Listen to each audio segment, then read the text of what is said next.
Հետխայտարակության հանդեպ ինչ դիրքորոշում պետք է ունենան, պարզ չէ, որ անընդունելի է, ընդհանրապես անընդունելի այդ թեմայով որևէ խոսակցություն հայտարարել է երրորդ նախագահ Սերժ Սարգսյանն անդրադառնալով կաթողիկոսին հեռացնելու մասին վարչապետի հայտարարություններին։ Հարցին արդյոք հանրապետական կուսակցությունը եւս ըստ անհրաժեշտության կմղվի պաշտպանելու կաթողիկոսին, նա նշել է. մենք այդ հարցում կհետևենք վեհափառ հայրապետի հորդորներին դիրքորոշմանը։ Վարչապետ Նիկոլ Փաշինյանի գլխավորությամբ տեղի ունեցել խորհրդակցություն, որի ընթացքում քննարկվել են հարկային քաղաքականությանն առնչվող հայեցակարգային հարցեր։ Քննարկման արդյունքում Փաշինյանը հանձնարարել է ներկայացված հարցադրումների ուղղությամբ շարունակել աշխատանքները եւ անհրաժեշտ քայլեր իրականացնել նախատեսված նպատակներին հասնելու համար։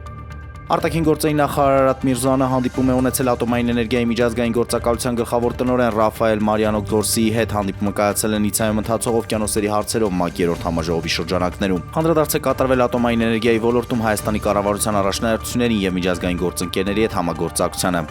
Նախնական տվյալներով 2025 թվականի առաջին եռամսյակում գրանցվել է խաբեության զոհ դառնալու 408 դեպք։ Բանկերը պարտավոր են փոխհատուցում վճարել, եթե ապացուցվի անձնական տվյալների եւ գումարի արտահոսքի մեջ դրանց մեղքը։ Լրագրողների հետ զրույցում ասել է Կենտրոնական բանկի նախագահ Մարտին Գալստյանը։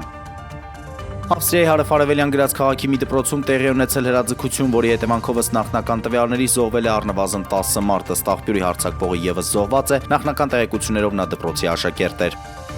Հայաստան-Մոնտենեգրո 2-2 հաշվով ավարտված հանդիպումից հետո հավաքականի գլխավոր մարզիչ Ջոն Վանցխիպը պատասխանել է լրագրողների հարցերին, նշելով, որ թիմը որոշակի առաջխաղացում է ունեցել նախորդ խաղի համեմատ։ Հավասար խաղեր, բայց կարծես մենք ավելի շատ պահեր ունեինք, նշել է նա։